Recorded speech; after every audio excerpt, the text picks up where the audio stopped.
रजनी को बचपन से ही पेंटिंग का बहुत शौक था। वो हमेशा से ही पेंटर बनना चाहती थी, पर उसकी माँ और पिताजी ने उसको कभी भी इस चीज के लिए सपोर्ट नहीं किया और उसकी शादी नीरव से हो गई। नीरव रजनी को बहुत प्यार करता था, पर रजनी हमेशा चुपचाप ही रहती। वो इस शादी से खुश नहीं थी। वो ये शादी नहीं करना चाहती थी। उसे तो हमेशा से पेंटर जो बनना था, अपने इस सपने को वो नहीं पूरा कर पाई, इसलिए वो हमेशा उदास रहती थी। रजनी, बहुत ही बढ़िया फिल्म लगी है, कल देखने चले? नहीं जी, कल मुझे बहुत काम है, मैं नहीं जा पाऊंगी। अच्छा तो कोई बात नहीं, संडे को चलते हैं। देखिए, मुझे फिल्म देखना पसंद नहीं है, आपको जाना है तो चले जाइए। नीरव को मना करके रजनी वहां से चली जाती है और अपने बैग को खोलकर उसमें बंद पड़े ब्रश और कलर्स को देखकर रोने लगती है। रजनी, चलो ना कहीं बाहर खाने चलते हैं, कुछ तुम्हारी पसंद का। जी मुझे नहीं जाना, मेरी तबीयत ठीक नहीं है। रजनी वहां से चली जाती है। नीरव को समझ नहीं आता कि रजनी उससे इतना दूर क्यों रहती है। वो जब भी उसके साथ वक्त बिताना चाहता है, रजनी कोई ना कोई बहाना बना देती है। एक दिन घर पर कोई नहीं था। रजनी घर का सारा काम जल्दी से खत्म कर लेती है। घर पर अकेले होने के कारण वो सोचती है कि वो आज पेंटिंग करेगी। वो अपने कमरे में जाकर पेंट ब्रशेस और कलर्स निकालकर जैसे ही कलर मिक्स कर रही होती है कि दरवाजे पर बेल बज जाती है। अब कौन आ गया इस वक्त? इतनी मुश्किल से तो मुझे पेंट करने का मौका मिला है। रजनी दरवाजा खोलती है तो उसकी सास अपनी सहेलियों के साथ खड़ी होती है और सब घर के अंदर आ जाते हैं। अरे बहू, सबको शरबत बनाकर पिला दे, बाहर तो बड़ी गर्मी है। जी। रजनी पेंट ना कर पाने से उदास हो जाती है।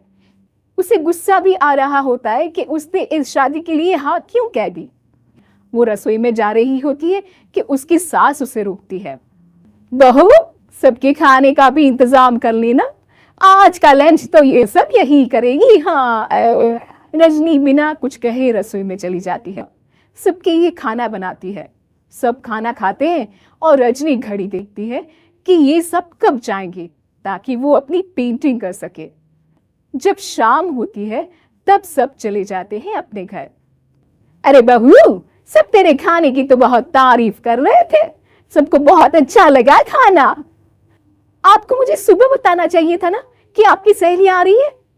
पता भी है कितना वक्त लगा सारा खाना बनाने में। अरे बहू, तो ऐसे कैसे बात कर रही है मुझसे?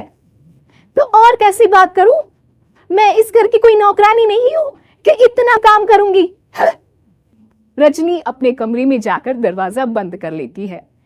शाम को जब नीरव आता है तो उसकी माँ उसे पूरी घटना के बारे में बताती है। क्या रजनी ने आपसे इस तरह बात की? माँ, हाँ, और पता नहीं उसे क्या हो गया है, शाम से बाहर भी नहीं आई है। मैंने तो कई बार आवाज दी, खाना भी नहीं खाया उसने। तू ही बात करके देख ले बेटा। नीरव अपने कमरे का दरवाजा खटखटाता है।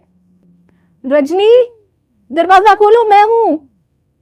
रजनी दरवाजा खोलती है और फिर वापस जाकर अपने बिस्तर पर लेट जाती है। रजनी, मां से बात करने का ये क्या तरीका है? मैंने कोई गलत बात नहीं की है। अरे तुम क्यों ऐसे बर्ताव कर रही हो सबके साथ? क्या तुम इस शादी से खुश नहीं हो? रजनी कुछ नहीं बोलती।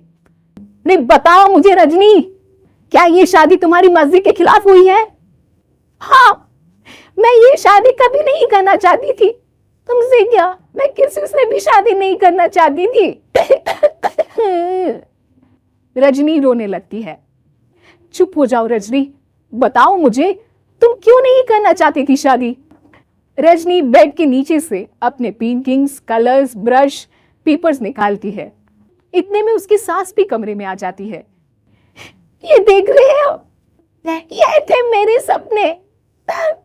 मैं पेंटर बनना चाहती थी, पर माँ पापा ने कभी सपोर्ट नहीं किया और मेरी शादी करवा दी।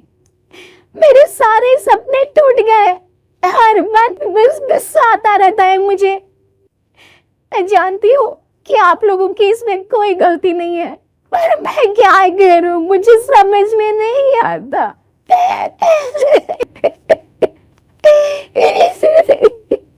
रजनी फूट फूट कर रोने लगती है। मुझे माफ कर दीजिए, आप दोनों के साथ मैं बहुत बुरा बर्ताव कर रही हूं। अरे रजनी बेटा चुप हो जाओ तुम। नीरव पानी लेकर आता है। ये लो पानी पियो और शांत हो जाओ। रजनी पानी पीती है और उसकी सास पेंटिंग्स देख रही होती है। अरे नीरव, हमें तो पता ही नहीं था कि हमारी बहू कलाकार है। अरे कितनी अच्छी पेंटिंग्स बनाई है, देखो तो। ये वाली तो मैं अपने कमरे में ले जाऊंगी। आपको ये पेंटिंग्स अच्छी लगी? अच्छी नहीं, बहुत अच्छी लगी। और तुमने हमें बताया क्यों नहीं?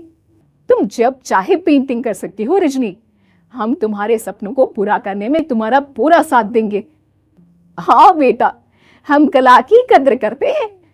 हम कलाकार तो नहीं, पर मुझे गर्व है कि मेरी बहू एक कलाकार है। रजनी, नीरव और सास तीनों हंस पड़ते हैं।